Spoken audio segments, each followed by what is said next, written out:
Господи Исусе Христе, Сине Божий, помилуй меня грешного. І Святого Духа. Амінь. Возлюбені во Христа Бога, браті і сестри, Христос се вознесе. Вистина се вознесе. Христос се вознесе. Вистина се вознесе. Христос се вознесе. Вистина се вознесе. И не дарува со радоста на денешниот празник. А во овој ден Светата Црква Божја молитвено си спомнува за првите христијански цареви во историјата на христијанството. Великите, според многу нешта, цареви на стариот и безбожен Рим, Константин Велики и неговата света мајка Елена. Во историјата на светот, светиот цар Константин ке остане запишан со златни букви, пред се за неколку војни што мощно успешно ги водеше. Најпрво војната што ја поведе со неговиот противник Максенци,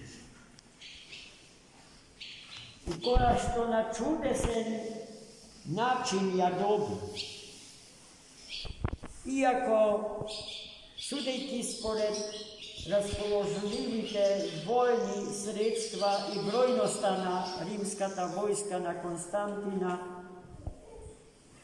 Константин таа војна со Максенци требаше да ја изгуби. Но Семилостивиот Господ, кој што може да го постигне се она што луѓето по својата слабост не можат да го постигнат, и зарад нивната несовршеност. Во очи битката среде бел ден, Бог на небесниот свод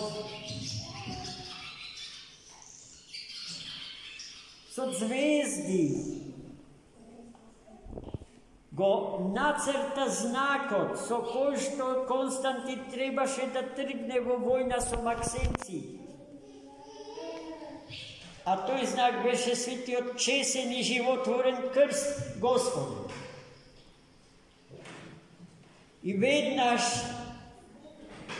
околу крстот испишани зборовите со овој знак ке победиш. Светиот цар Константин заповеда да се искова во метал истиот тој крст што Бог на небесата му го откри и тргна во војна против Максенци, кој што беше убеден паганин и непријател на Светата Христова црква, а Константин веќе беше убеден христијанин, но се уште некрстен. И во таа битка, со Божја помош, Константин победи и на тој начин ги обедини источното и западното римско царство. Потоа тој ја поведе војната со византинците и откако ги победи, го откри Босворот како папок на светот, како најубаво место за градба на еден велелепен и монументален град, што ќе го носи неговото име, Константинополис. На местото од еден малечок град крај Босворот, познат под името Византиум.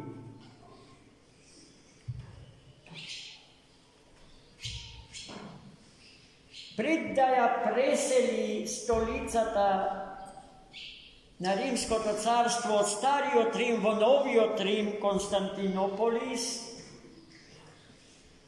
Светиот цар Константин го издаде Миланскиот едикт во 313 година, со кој што Светата црква Божја до тогаш безсомачно прогонета од римските императори ја извлече од подземјата на виделината од сонцето.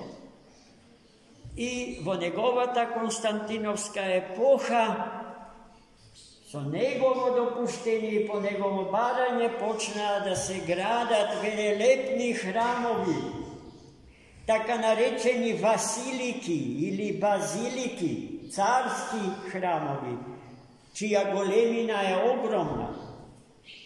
Само во Охрид и околу Охрид од 4. и 5. век имаме негде околу 18 огромни василикални цркви. Во 330 година Светиот цар Константин премина од Стариот во Новиот Рим. Смртта го затекна некаде во Никомидија, а потоа неговите свети мошти беа пренесени и положени во храмот на светите апостоли во Константинополис, Цариград, денешен Истанбул.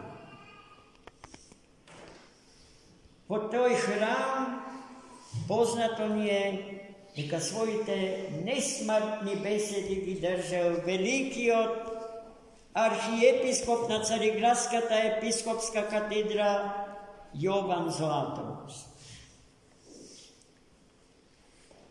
Неговата света мајка Елена, императорка на Рим, со благослов на својот син тргна во потрага на најсветите артефакти врзани за историскиот живот на Христа Господа. И така таа стигна во Ерусалим, во кој што ја согради огромната базиликална црква посветена на светото Христово воскресение, која што над гробот Христов.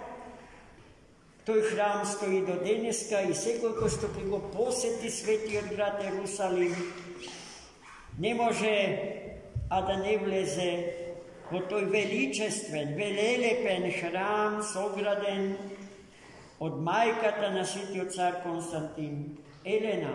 Потоа таа го соградила храмот на светото Христово раѓање во Витлеем, исто така велелепен, прекрасна базиликална црква.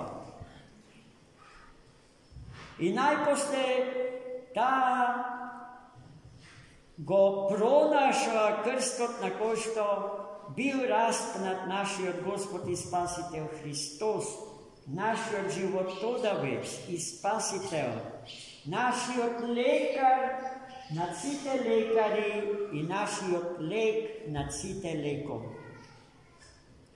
И тој празник го празнуваме во септември месец, познат е под името Воздвижение на честниот и животворен крст Господен. Така овие две светила, највозлюбени, живееле за Христа Господа, но во векот и епохата во која што тие живееле и на која што и припаѓале, постоело мислење дека крштевањето треба да се одложува до пред крајот на својот земен живот, за во него на крстените да им бидат простени сите согрешенија, кои што се причина за сите немоки и за самата смрт на човекот. И светиот цар Константин живеел со тоа убедување дека треба крштевањето да го одлага, иако за своји учители ги имал најумните христијански философи од крајот на 3-тиот и почетокот на 4-тиот век. Ориген Александриски, Свети Григорije Чудотворец, епископ Неокесариски. Познато е и тоа дека светиот цар Константин оболел од лепра во фаза терминална, тешко болен. Паганските жреци му советувале морбидни начини да се излекува од таа и денеска страшна болест. Например, тешко ми е и да го кажам, а не да се направи, да се постигне. Капење во крвта од малечки дечиња, чии животи се одземале за таа цел. Светиот цар Константин одбил веднаш да се послужи со тие гнасни методи на лечење. И ја побарал помошта на светиот епископ Исидор, владика на Римската епископска катедра за време на светиот цар Константин. И по молитвите негови и во водата на крштевањето, светиот цар Константин целосно се излекува од таа страшна болест. Гледајте, браќи и сестри, што прави верата. Ако нашата вера е силна и неколеблива, и ако знаеме дека Христос, тој што живот ни дал, има сила и власт да ја победи секоја болест во нашиот живот. Нема болест неизлечлива за Христа Господа. Нема проблем кој што е нерешлив проблем во животот на еден човек. И не сме ниту еден од браќата и сестрите, членови на Светата Црква Божја, да и се препуштат на безсмислата на живот, која што е поопасна болест од најстрашните болести. Таа болест е болест на духот и душата човечка. Од неа Господ да не спаси, а потоа имајќи радост Господња во себе си, имајќи го Него животодавецот за свој лекар и покровител, знаеме дека ќе ни дарува со радост, со живот и со спасение. Светите горазди цареви, Константин и Елена, да не бидат на молитвена помош и подршка. Тие се во близина на животодавецот Христос, имаат слобода. Секогаш кога од нив молитвено ќе побараме помош и подршка, бидејќи најблиску до Христа Господа, од Христа Господа, да испросат здравје и секое добро за нас сите, за нашите семејства, за нашиот народ, за сите народи во светов, за мир во светов и за секое добро. Амин. Христос се вознесе. Вистина се вознесе.